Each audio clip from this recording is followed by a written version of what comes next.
views expressed on this program are those of the hosts, guests, and callers, and are not necessarily those of this station, its management, or other advertisers.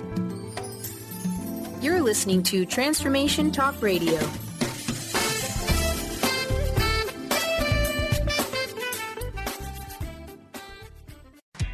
You are listening to the Tracy L. Clark Show with me, Tracy L., where I'm going to empower you and teach you how to live your extraordinary life. Tune in every Tuesday, 8 a.m. Pacific on Transformation Talk Radio, where I combine ministry, science, and spirituality to reveal the steps you need to let go of your perceived limitations. Have you had the limiting self-talk over and over? Have you noticed you allow your fears to hold you back? If you're truly ready for change, I invite you to join me, Tracy L. Clark, and start your journey of transformation now.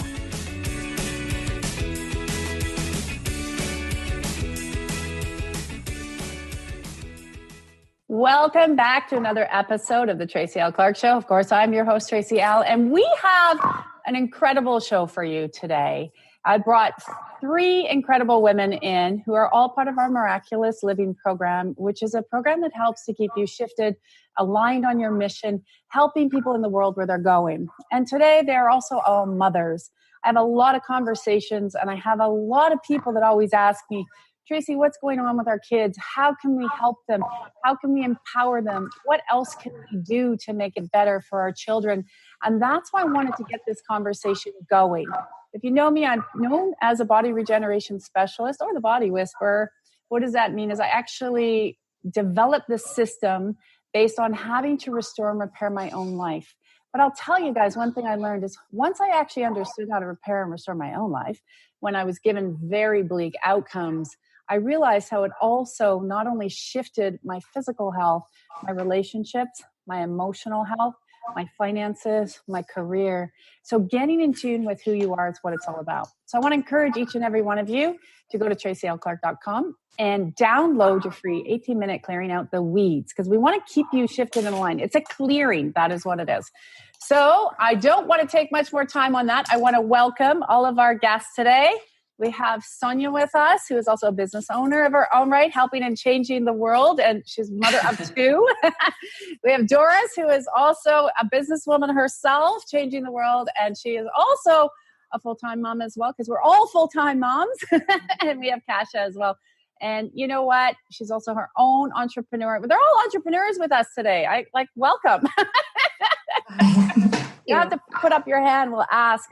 I want to, as business women and out there changing and making a difference in the world of how we see it, I wanted to start this conversation around children. You all know it's dear to my heart that we get this, working on getting this new program set up to help kids understand more of what's happening and transitioning, and what you find from your own children and the kids that are coming. And I know they're all different ages, from high school all the way down into Kasha's young children. What's some of the most common ideas and thought processes that you hear from your children that are disturbing within their reality? Generally, I find that they've got a lot of frustration as they get older. Yeah.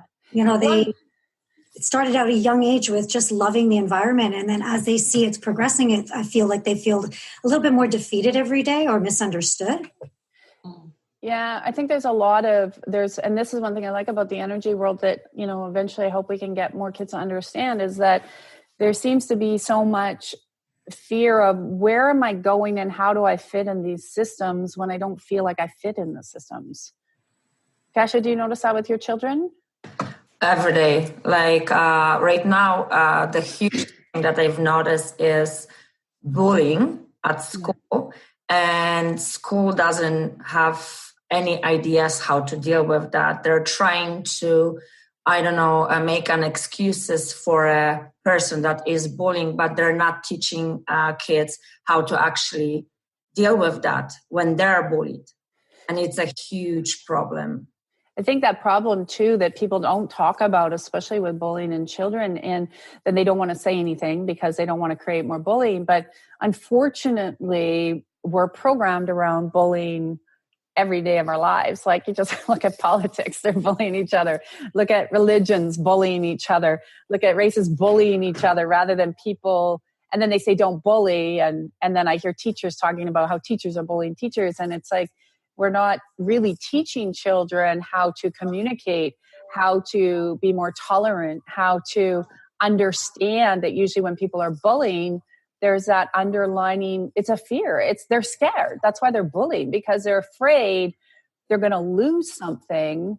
And I think that's one of the big messages we have to get kids and adults to understand is when people do bully, it's really connected to a fear that they're going to lose something.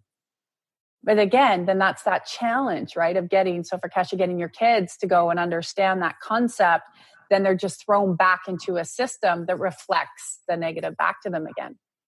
And I always explain that to my kids and they understand that. But at the same time, if, for example, any of my kids, if they want to stop that in any way, then they're accused of being, I don't know, violent or whatever, right? And they are not allowed to say anything to hurt anybody's feelings. Yeah.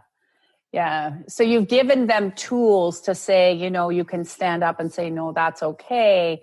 But then it comes back at them where it's like, no, it's not okay to speak what that truth is. It's very contradicting in the school systems. Mm-hmm.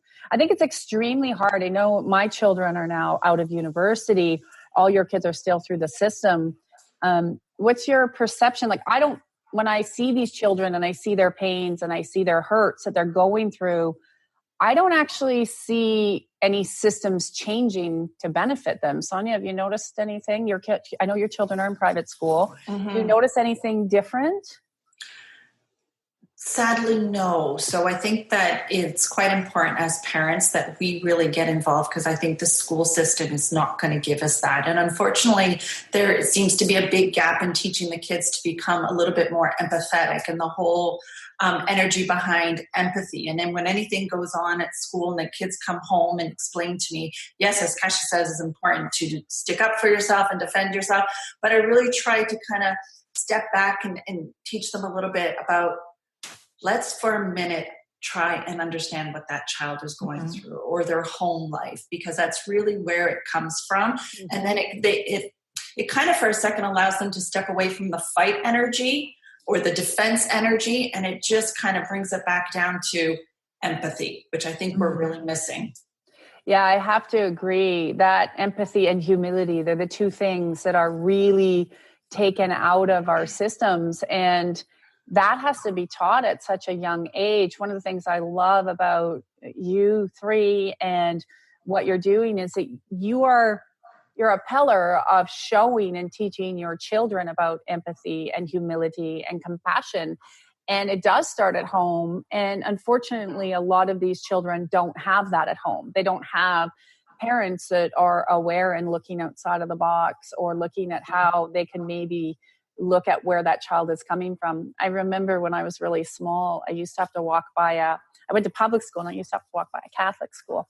And the Catholic school, for some reason, they had these big bullies that would sit out front and they'd throw rocks at us and snowballs because they didn't like the kids in the public school. And I would you would hide and you would run, and you'd have to find multiple kids to walk. It was really a horrible experience.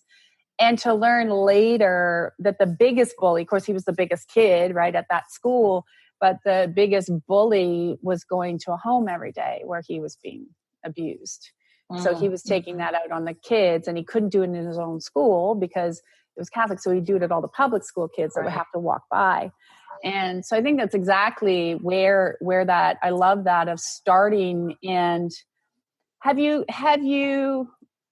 when you talk to your children, like Doris, when your kids come home from school and they talk about where their next steps are going, or where their life is going to take them, do you find their dreams and visions are becoming more alive, or do you find it's becoming more muted, almost I don't know where to go? Well, exactly that. They don't know where to go because, like myself, my children are very creative. Yeah. And so they want to do things that are very outside the box, which I encourage. But now they're so encouraged for the university route. And I say, well, I'm not opposed to you not going to university, but I want you to have an understanding to go where you love where you're going. Mm-hmm. And if this means you have to take time off, it's me to encourage that. But they get put in that bubble of judgment if they don't. And I want them to love what they do.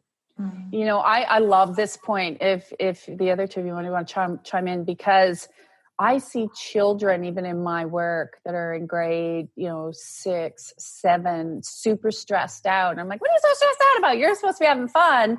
I'm like, what's this thing I'm seeing around like making life plans? So the way the energy comes in, right? It's like, I got to make life plans. I'm like, what life plans are you making? You're like grade 6. You should be thinking about going to the beach and having a good time. And they're like, Tracy, I'm being so pressured of what I want to do when I grow up. And I think this is the one thing in society, people are listening. It's got to stop telling kids, what do you want to be when you grow up? I didn't know I wanted to do what I'm doing today and love what I'm doing. I didn't start that until literally I was 40 years old, right? Like I was in the space long in my early 30s, doing things and having fun, but following old systems. But if you'd asked me if I was in grade 6 or 7, what do you want to be when you grow up? I don't know. I changed it every day. But again, that's that pressure, right? That university will define who you are.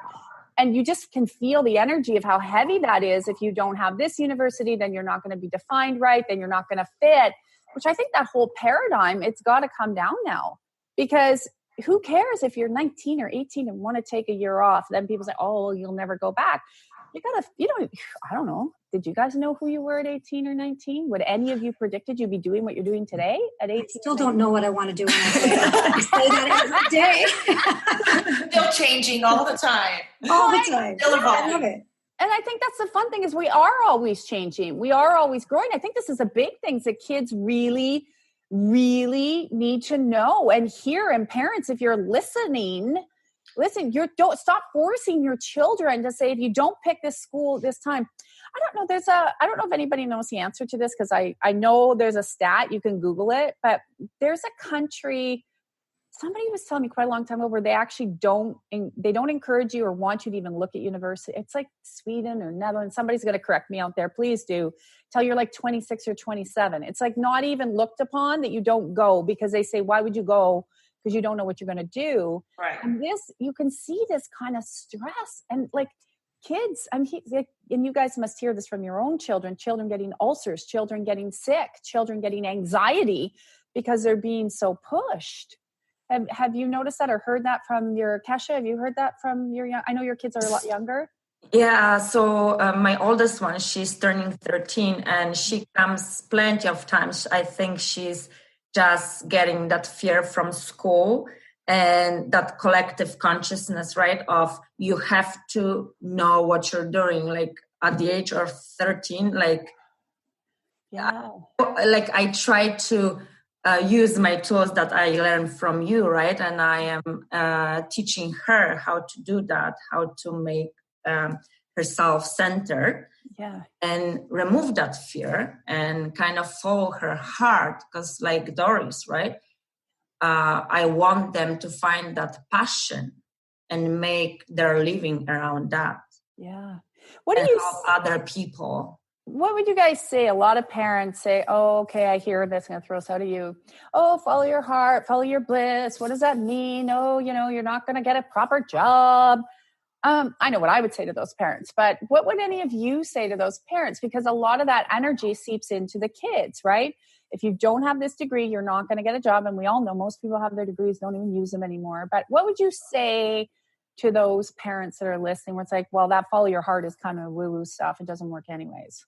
What I do usually say to people in the nicest way possible, a lot of them are projecting their own wishes and wants on them. So because of that, they put that extra pressure on the child. And it almost sort of says, well, you need to kind of do what I didn't do. This happens a lot, not all the time, but it does happen. Oh, you just hit a big one. I wanted to be a dancer and I didn't, so I'm going to push you into dancing. Push you into everything. I didn't get a chance to do all these activities, so let's put you in every activity possible to get the chance I didn't have. But again, their dreams will be what they wish. Right. But they don't have the opportunity to dream because they're too busy. Yeah, I love what you said there. Guys, you got to listen to what Doris just said. So if you're listening, on the iTunes and you can't see her beautiful face, you have to go to Facebook or YouTube. But you know what? These are beautiful women. I love what you just said here. They're so overloaded in activities. I'll get chills. They don't even know how to dream anymore. How many of you guys listening right now have your kids in so many activities that you're not letting them dream? And if they can't dream, how are they going to know what they want to do? My daughter's constantly in that mode. She's always dreaming. She goes, I'm going to move to California. So she plans her trip. And then she actually plans it through. And I said, well, I'm not going to discourage it because she'll change it at some point and something new will come in. But it makes her happy. I'm not going to discourage it and say, oh, no, you'll never go. You'll never make it. Well, she may. I never know. I don't know how it'll turn out. It might be when she's 30. It could be when she's 18. These YouTube stars, I don't know what they're doing these days with their dreams. I encourage whatever they're doing because they're successful at what they do. They're dreamers, but they're successful at it. Yeah, and I think, Sonia, I'd love your opinion on this because I love what you just said there, Doris, too. And one of the things that happens in this system that gives children so much anxiety and nervousness and stressed out when they're young in school is exactly what you just said. When you and I were all in school, all four of us, we didn't have computers. We had no ability to do this. So even the idea of getting a YouTube job, like in terms of how some of these have made it their jobs or their Instagram influencers or whatever, it wasn't even a possibility. And I think a lot of the school stuff that stresses them out is the kids know all these new jobs that are coming they're not the way they are right now in the universities. They're not the way they are in the school systems, the way they're coming out. There's so many new jobs. Like I heard a stat the other day that I think it was like, they said 75% of everything in the next 5 years is going to be so AI. Like you better make sure you have a new job ready to go. And I was like, whoa, that's high, right? For me, because it's new as we watch technology.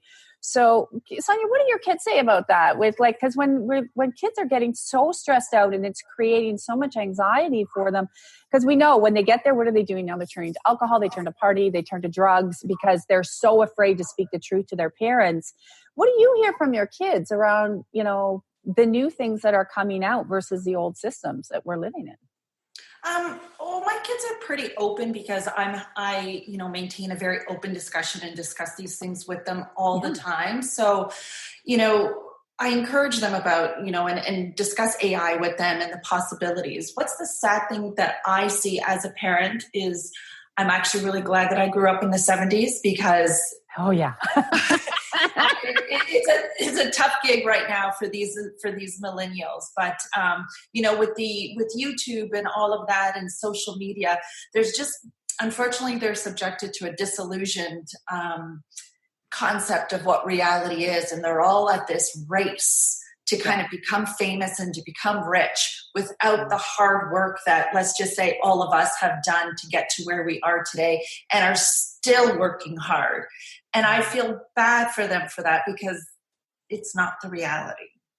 Yeah, they look at those snippets. I guess the reality is they have different ways of having work. So they have new opportunities that we didn't have. But if they want to be flash in the pans, you can. But exactly that ethic that's I think where people say, oh, millennials are lazy or people are lazy. I don't agree with that. I think I see a lot of hardworking millennials, but I think you're exactly right. They've missed their connection. They're not connecting properly. They're not listening to what their bodies are saying.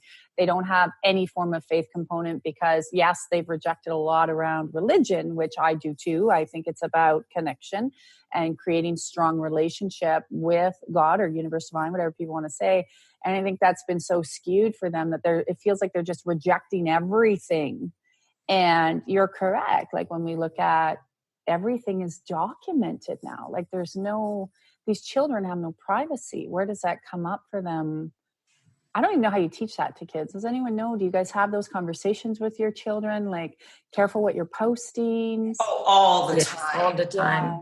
Yeah. See, my kids are older. They don't do much of that anymore. So I wonder, like, from your children's perspective, being in school, because people can take random pictures of them. And I know when years and years and years ago, when I was in film and television, we couldn't even shoot on the street without getting that person, if they were going to walk by, an NDA and then all this documents, a release, a photo release and stuff.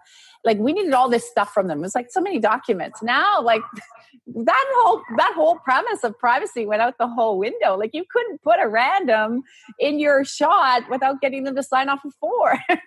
Right. Everything is being recorded and can be posted at any time, really against your knowledge, and you don't even know, which is the scary thing. So I think it's important for kids to really, realize the boundaries and the importance of their privacy and the privacy of others, because it can come back to haunt you. Huge, huge. And I think too, if anything, I'd like to put out there for the parents of someone who was in film and television. I know how much editing can doctor everything. So please let your children know that when you're out there, be prepared that, people can edit and doctor anything they want. It's not truth. There's so much most of it is more skewed to non-truth than truth. Right. So the parents can understand what that whole area is. What's your Kasha or Doris, Sonia, what are your children, what do you find and see around the whole social media? Because there's so much bullying around social media with children. What do you do to help arm them, to get them through? Because I know when there is a lot of bullying, especially around social media, it can be extremely hurtful and they don't always have the tools. I know we're talking about compassion, where are they coming from? But when you're the person that's being targeted, especially at such a young age, at an older age, we can kind of go, yeah, okay, whatever. They're just being a distraction. They're jealous. We can wrap our head around that. They're envious. They're angry, whatever it might be. It doesn't matter. But as children, what do you do? Have any of your children encountered that or witnessed that? They have, not directly to themselves, but my daughter was involved in a scenario a few years back. And it goes back to when I think they were 12 or 13 when I won't explain it, but there was an incident about a photo that was required of a girl to a boy. And anyway, my daughter's friend was bullied over it. And what my daughter does, she stays away from social media, but she's a very big advocate. So she would defend her friend. And we've taught them to not just be careful what they say, but definitely support your friend and make sure that no wrongdoing is done. This is how she is. I've never taught this. She's an advocate, true and true. It can get a little bit aggressive sometimes because they are teenagers. They can get a little carried away, but they are honestly just there to support their friends. But they see it from that perspective so young, they know what not to do now.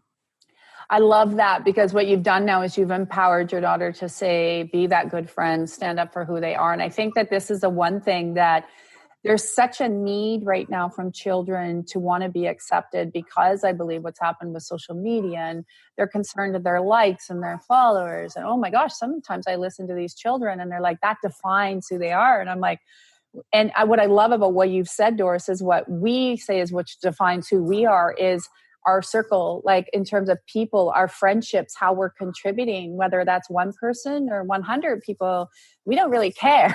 It's like, that's part of that space of moving, but how can you be that loyal friend? And I think that's one thing that if parents are listening, if they're not sure what to say to their parent or to their children, what you just said there, Doris, was brilliant, to empower them to be good friends outside of whatever that social media is. And to say, you know what? We don't even have to interact with that. We know it's not true. And I'm not going to even engage with what you're saying. And to have the strength to do that, to go against what is maybe happening, because that drama can snowball so quickly. Yeah. Sonia, have you noticed that with your girls? Or teenagers? Yeah, so my oldest is 15, almost 16, and I personally, as a parent, discouraged as much as I possibly could to even own a cell phone, let alone social media. And I really held out as long as I possibly could with her, only because I knew, and just, I guess, the type of business that I was in, I would hear a lot of stories of what some of the kids were going through and parents sharing with me. So I had that awareness of the potential kind of road that they could go down really inadvertently with social media, and unfortunately get themselves into a situation that they weren't mentally ready or prepared to handle. So I really, really discourage social media. But when they are, or if they are, I really speak to them about who cares who comments, who cares who likes, who cares. Like, that doesn't define you. It's so superficial. And that person, that girl, that boy in your class that really needs that validation, let's discuss really why they need that and what's behind that. Yeah. I love what you say there, because one of the things that has to happen more in families, and you just hit it, was communication. And knowing that it's not for people that a lot of parents come and they're so struggling and they're frustrated, but it starts with you communicating to them and building that strong foundation of allowing your children to make choices. I know I used to say to my kids when they were small, and it worked really well, they would say, Mommy, what time should I be home? And I'd say, well, what time do you think you should be home? And the first time I said that to my daughter, she was going to her first party, she was in grade 9. And I said, well, what time do you think you should be home? And she said, oh, I think maybe midnight. And I said, okay, then that's fine. I'm in agreement with that. You be home at midnight. You've made the choice. So now you're responsible to be home at midnight. So she comes in, it's like not even 11 o'clock. And I said, what are you doing? It's not even 11 o'clock. And she said, the party was boring and I didn't want to waste some time there. And they were just kind of drinking and I wasn't interested in that. I'm too young. I have other things I want to do. But because I taught her from when she was very small, my children, to make choices that were good for them. And then if they didn't work out, I said, well, you made that choice. Now what can we do to maybe make a better choice? And that was that communication banter we had back and forth. Right. And it served them. So now as young adults being in their mid-20s, now they're able to say, wait a minute, I made that choice, but okay, I'm responsible for it. I can back out now and make a different choice. So this is what I love about the communication factor. So I know we're going to take a quick break. When I come back, I want to hear from you guys some of the things that you've done with your children to help them make better choices and your communication, so the people listening can really get a good idea of what they can implement for their own families to make sure your kids are navigating through these tough waters. So we'll be back right after the break.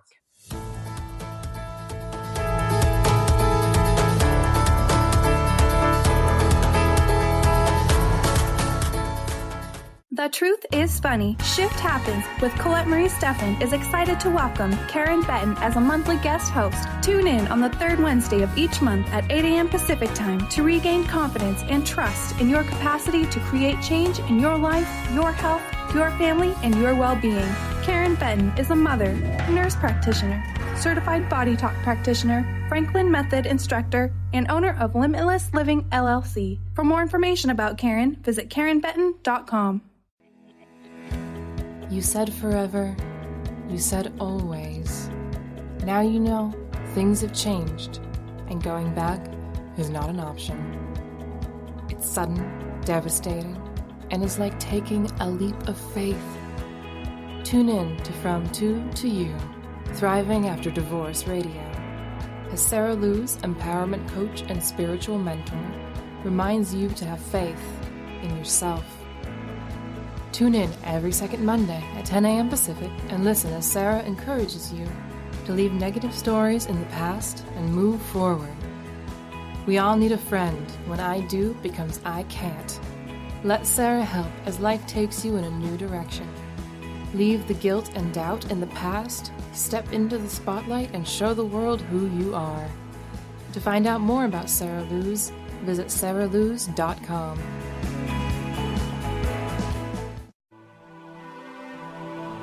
If you have been struggling with fear and anxiety, you know how debilitating these emotions can be. You constantly doubt yourself, you can't make decisions, and feel more and more insecure and stuck. Dr. Friedman Schaub's book, The Fear and Anxiety Solution, will provide you with the insights and tools to break through these challenges. Through a step-by-step process, Dr. Schaub explains how to resolve the subconscious root causes of fear and anxiety and build a strong foundation of inner peace and confidence. Visit www.thefearandanxietysolution.com and get your copy now. Order your copy of Dr. Friedman Schaub's The Fear and Anxiety Solution today. Visit thefearandanxietysolution.com for more information. Are you ready to consistently tap into the transcendent place where your whole being is available to you and access a higher level of ability and performance physically, cognitively, emotionally, and effectively? Then join us on ClearSpeak Talk Radio with Dr. Jeanette Wolf on TransformationTalkRadio.com. Tune in every fourth Friday at 9 a.m. Pacific, 12 p.m. Eastern. Go to JeanetteWolf.com, Quantum Body, to sign up for your whole health mentoring.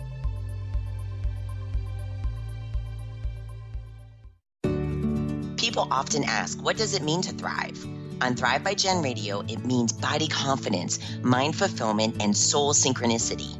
Create synchronicity with God and learn as Jen shares action steps and real stories that will inspire you to be unstoppable in fulfilling your purpose. Tune in live each Monday at 8 a.m. Pacific on transformationtalkradio.com and visit jenniferzellup.com to thrive with Jen.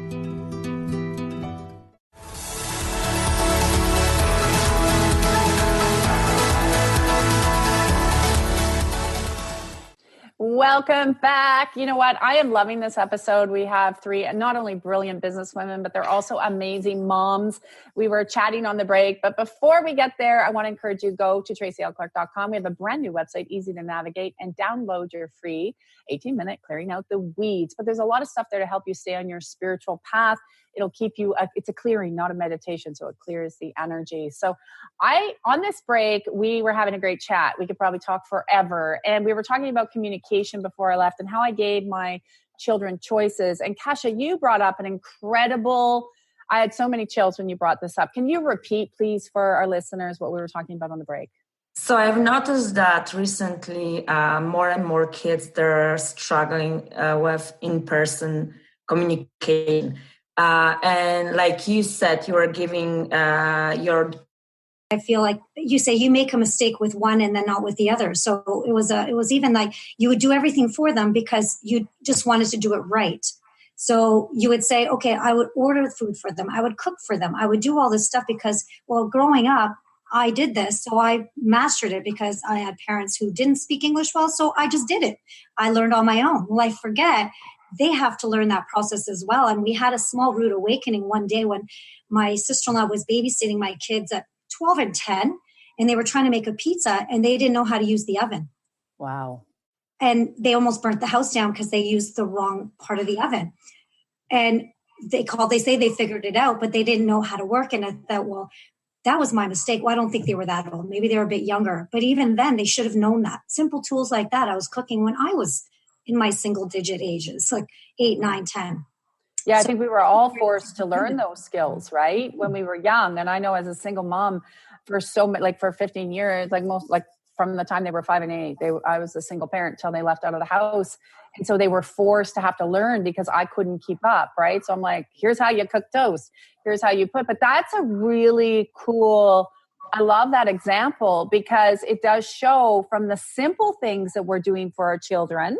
So they don't know how to do it. And then they're blaming them for not knowing how to do it to some more complicated issues and things about interaction and communicating face to face. Sonia, have you had experiences like that?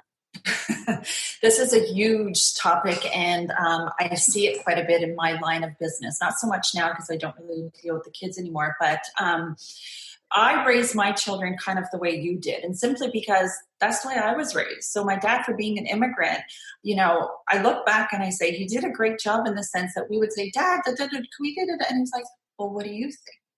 Yeah. How do you feel?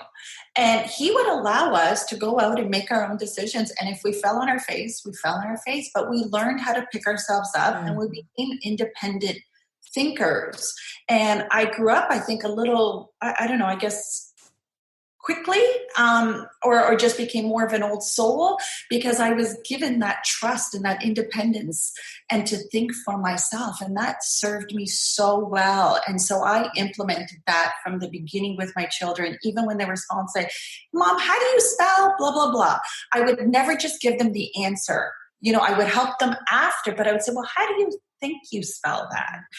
Just to kind of train their brain to be independent thinkers. And in my line of work at the spa, you would see that some of those kind of what they call helicopter parents, little girls would have to pick their nail polish and she picked blue. She really wanted blue.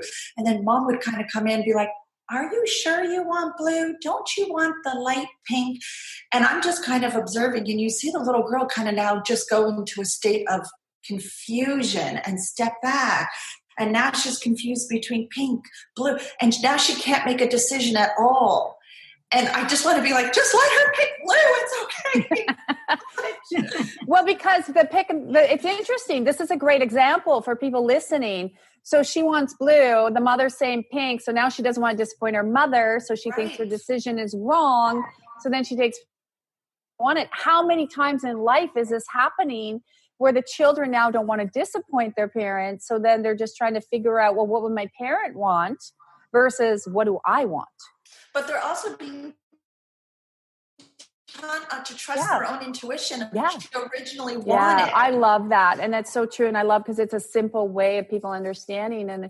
And what I think people forget, as with children, that we're here to always say, we just raise really good humans and make sure that they're very actively involved. They're compassionate, they're giving. And if we're trying to mold them into, a lot of parents, like you said, Doris, like mini uses, it doesn't work that way. They come with different feelings, different reasons to be here, different thought forms. And one of the things I don't think anybody really talks about is most of the kids born today are also extremely sensitive. They're very empathic. They feel a lot, but because they're not taught what's happening to their body and why they feel, because I really believe in the work I do and what I see is that kids are here to change the old systems. Kids are here to say this doesn't work anymore. So if we're trying to always push our old belief systems on these children, no wonder they're resisting everything. No wonder they're turning, they don't know what to do. So what do? Is they follow the crowd, which is turning to things that are not as good for them, like the drugs or the alcohol, to just bury and mask how they're feeling suppressed. The kids turn to this stuff, not because it's just the crowd, it's because they don't feel heard. They don't feel they fit. They don't know where their purpose is. They don't know where they belong. They don't know how to even interact. And like Kesha, you were saying, like, they don't even know how to order a pizza online. They don't want to talk to the delivery man. I talked to my neighbor. She has an amazing networking company here, but they work with many millennials. Yeah. And what she noticed, that they're amazing what they're doing online, like with the internet. But if there's any problem, any conflict that they have to deal with face to face or pick up the phone and ask for payment that they didn't receive, they don't know how to do it. They're asking older people for help. Can you teach me how to even write a nice email to remind that I still need that payment? Not even like, I'm not talking even about to pick up the phone and call them, to write a nice email. And she said it's scary.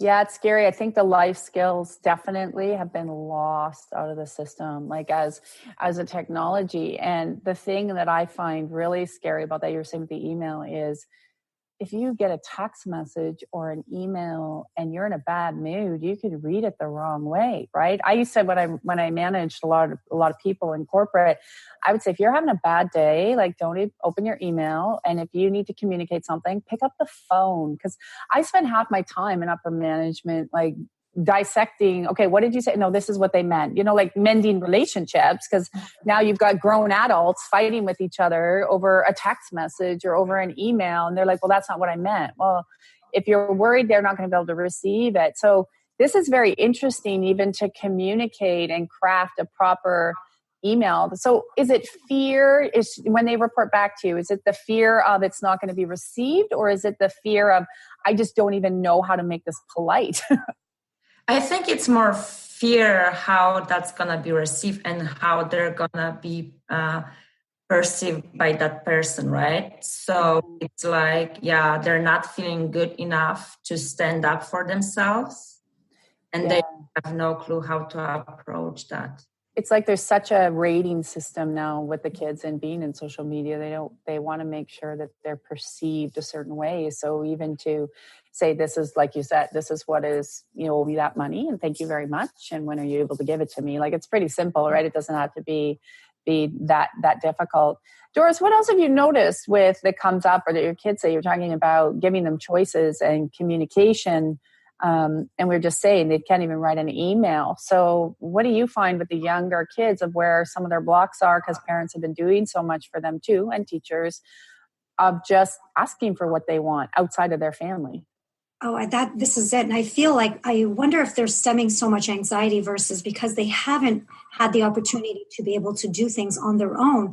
They fear doing it wrong and they just get anxious. So they just allow others to do it, but they never learn any of these like regular skills because, well, maybe they think it'll be done for them. I don't know. But I think that stems from a lot of anxiety with the unknown because they haven't had a chance to do anything that was so simple tools like this. So when a little thing goes wrong, they don't know how to manage it because they've never learned the skills or the tools to be able to actually do anything simple, to execute it in any way. So I don't know. I almost wonder if there is a stem with the anxiety of just doing so much for them. And like Sonia says, I love that she does this, that allows them to make the mistakes. Yeah. Once I started to do this, I found such a huge change in the independence. And like Cassia said, my daughter now calls. She doesn't text. She doesn't email, my older daughter. 5 seconds, she's calling me instead of texting me, which is so incredible. Yeah. Well, it's empowering to them. And I think now that we have to start to empower our children, and it's no different than we're doing energy work together or we're looking at patterns to remove. And, we have our wonderful Release Let Go tool that I love and always adding to it. And I think that empowering children isn't really done correctly anymore. And by having her call you and empowering her and making choices, it empowers her, him, and also being there to be able to help them see a different path or direction when they do fall down, not screaming at them or yelling at them or doing all of that, negative programming where then they will retreat, like what you were saying, Sonia. Yeah, and that's huge because your instinct is just like, why did you do that? But one thing I've tried to kind of step back and when my child is telling me something or this happened at school or they're nervous about something or they're not sure what decision to make, what I bring it back down to and I say, okay, so when you think about that, how does that feel? Yeah. Does it feel good or does it feel bad? And I allow them to tune into how things make them feel as kind of how to guide them of where to go in life, of which path, instead of, such the mental, which is, I feel that is doing more of the playing on the anxiety and the fears as opposed to just, how does it feel? And if it feels good, then you just do it. And I'm always here to support you and I'll always have your back, but I can't make your decisions for you. Yeah, it's a beautiful old energy tool that I love. And we all know in this group, we know, if people haven't heard this before, your brain, and kids need to remember, your brain is there to keep you feel safe, right? The brain and the mind is going to say this over and over like a broken record. It keeps you safe. Doing bad things you shouldn't be doing. Having that real conscious kind of come up, knowing it's because of the brain. And that old teaching, which I still love for children, if you haven't tried it with your children, like what you were saying, Sonia, is if it feels expansive, you're moving in the right place. If it feels contracted, maybe look a little bit more and wonder why. Sometimes you'll feel more contracted because you are afraid to go into that place, even though it's a good place to go, right? And so a lot of times children will not go into the place that feels really good. And adults do this too, because they have a fear that everything will change. It'll change to the better. It'll change. So that expansive and contraction of the body, the body's telling you what's happening. I think one of the things that I want to actually be able to touch on a little bit it's a big topic, is I call everything's a spirit in my world, but the spirit of anxiety, the spirit of depression, we hear it in little kids that are like 4 or 5 years old. I'm like, how do they even know what that is? Crazy.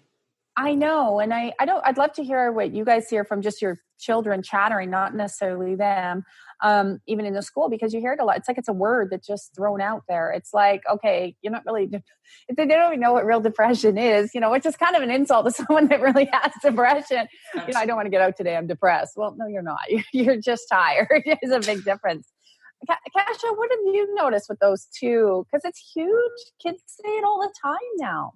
I think it's that's kind of labeling as well, right? Because 100%. Yes, because the doctors, they need to label you in any way to, I don't know, to try to help you. So if it's not even just depression, it's like ADHD, anything, right? They don't know how to help them. They just need to give you a pill and deal with that by yourself. But I've noticed even my kids, they right now they come to me and they actually say thank you for support that I give them, right? But remember, that was long time ago. My sister, she gave me an advice, and that is what is helping me to go through those times. It was like, we have to prepare our kids for the time that we're not with them. Yes. From the day they're born. I love that. Know when our time ends, they might stay a bit longer here without us. So what do I want them to know when I'm not around them? Yeah, I get chills, and it's true. How can you empower them for when we're not here? And we do go, and it goes back to what Doris was saying earlier. We can't do everything for them and empower them to make those good decisions. Sonia, what do you have to contribute today? That happened to me from a young age. My daughter was diagnosed with celiac at the age of 2. And so obviously when she was 2, 3, 4 and quite young, I had to, advocate for her when we were out in restaurants. Does this have wheat? Does that have wheat? Cross-contamination. It's quite exhausting. But there was always in the back of my head that when she goes out with her friends, will she be able to, ask all the questions that she needs to in order to get, a gluten-free meal. And so as she got older, I found myself just kind of biting my tongue and teaching her to say, hi, I have a gluten allergy. Can I get this gluten-free? And people are like, oh, you let her order for herself? And I said, yes, I do. And I don't speak up for my children when it comes to ordering, because that's the first interaction that they can have, out in the public, speaking up for themselves. Because you see a lot of moms that will be like, oh, he'll just have this or she'll just have that. And I never did that as soon as they were able to speak. And now my daughter goes out to a restaurant and she's just, I have a gluten allergy. Are the potatoes gluten-free? Can I have a Caesar salad without the crouton? And I kind of step back and say, like, I feel okay now that if she goes out with friends, she's good. She knows what to do. And I empowered her to do that. So such an important lesson to teach your kids. Yeah, empowerment. I think that's the big thing. And when they're really empowered from a small age, it's not that, like human beings, you're going to have a glimpse or a blip, I guess, of maybe some anxiousness or feel like you're depressed when you're going through heavy, heavy stuff. But it's a moment in time. I think that's what people need to understand, especially children. It's just a moment of something they're going through. It's not that you don't have that for your life. Like a lot of these things, they're not for your life. They're just there. But I find with a lot of kids, they do take things on like those labels. If they're not empowered, like your daughter, Sonia, they take on these labels and then they make it that's their whole life. Like I have anxiety, so I have anxiety my whole life. I'm depressed, so I'm going to be depressed my whole life. And now they've just imprinted that energy and everyone's like, oh, I have depression too. It's like it's a club. Oh, I have anxiety too, rather than what can you do to get rid of that? What can you do? And by empowering a child to actually make decisions and supporting them when they go up and down, that fear of change, the fear of not knowing what's happening, that will start to dissolve. And then they get excited about change. And I think that's a big thing with kids. They don't get excited with change. They're taught from their parents to fear change. Do you find definitely? Actually, that is the truth with so many people, but adults also have that same feeling as well. Yeah. So I'm going to go back to even when you were saying why kids actually do have anxiety and depression, or the feeling of. I find that it's the same. The parents aren't in tune with their own selves as well, so they don't know how to feel. Now we have all these empathetic children coming out, but the parents don't understand it because they're not understanding of it. So now, like we said before, they've been labeled. They've got these labels that they're ADHD or however, but it's not that. It's just that we don't understand that they are feeling other people's issues as well. Or they have a sad day, but you say, well, you'll snap out of it. You will be okay. But we give them more fear and then we put them into more of a bubble. And I find that they sort of take even more of that feeling on as well. So I don't know if it just stems from a lot of that feeling of fear. No, you're 100% correct, because the parents don't understand. Like we are all working together every day. That's why we do the Miraculous program. We go and we learn, and we're doing work as a whole collective. Like I'm telling you, anybody listening, that's the program you want to be. If you want to know more about these ladies and what they do with their children, because that's interactive. That's what are other people doing, because people don't understand. These children are very aware, very enlightened, and exactly no different than when we were all saying at one point, being so empathetic, that we could walk into a room and my whole body would shake. Well, these kids are doing that because you're picking up all the energies and you don't know how to process it. You're not taught how to move it through. And this is why, for me, one of the goals is to create a system so we can help these children understand how to move it through. And then they don't suffer with anxiety. They're not going to suffer with that, because exactly, if the parent doesn't understand, they don't know. And then they're like, well, get over it. What's wrong with you? Nothing. These children are running on our computer. We're a computer system. And these children literally coming in now, they're running on computer software that is like, hasn't even been invented for us yet. It's like 10 years down the road. So they're so highly advanced in their software, and we're trying to put them in a Commodore 64 and say, run it this way. And they're like, my body doesn't work that way. My brain goes really, really fast. We're moving very quickly. Like, check out these kids online. They can be online on their phone. They're having 5 conversations or blah, blah, blah, blah. And their parents are like, oh, how do you do that? Right? Because their software of their physical body, their connections are so advanced compared to their parents, which we need. That's how we get change, or we'd still be in horse and buggy day. Like, so I love what you say there. It's so true. Have Kesha or Sonia, have either of you noticed that? So when my daughter, when she broke her leg, her whole life collapsed in one day, because she's a very good soccer player, right? And the problem, what I've noticed, whenever we went to the doctors, they were programming her mind, like, for a long recovery, this is gonna take you this much or that much. And I was always telling her, like, diagnosis is important. You broke your leg, you need a surgery, but do not listen to the prognosis, because it's up to you when you're gonna heal, when you're gonna be back on the field. And then she's on the field now, kind of playing soccer. But if she would listen to what they say, she would probably be still in bed. Yeah, you know what? I love you shared that, because people that are listening, we see this all the time in our community.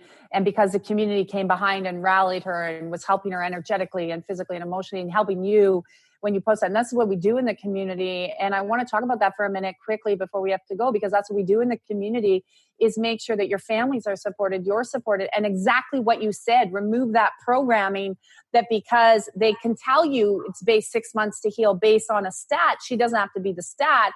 So she heals quicker. She restores faster. She's motivated. She's back on that soccer field. And she loves it. Yeah. I love it. And I love the fact that, you know, this is there. I just want to ask before, I know we have to go soon quickly. Anybody have anything they'd like to say? You're all in the Miraculous program. You're supporting each other. It is a place you guys go at tracylclark.com if you want to even interact with more incredible women like this and men that are changing the world together. Any final words before we go? I'd love to just kind of leave everyone with this. And when you speak about the Miraculous program, you have more than just the Miraculous program. There's many other avenues that one can explore. Do the work. Do the work as parents. That's the best thing that we can do for our children, is to heal within ourselves and to do the work ourselves, because it's a domino effect and it becomes effortless. So for Kasha to immediately say, yes, this is the diagnosis, but not, she had the different mindset to teach that to her child. So now her child's going to grow up with, I'm in control of my life. But if Kasha wasn't there, her daughter wouldn't have been there. So it's not about fixing the kids.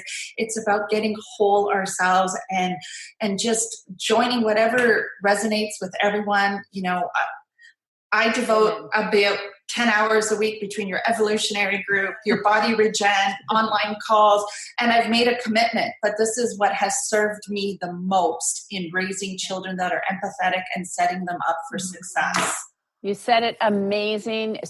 Change yourself. That's what I had to do. That's what all of these women had to do. Change themselves to change your children. Stop changing your children. Change yourself first.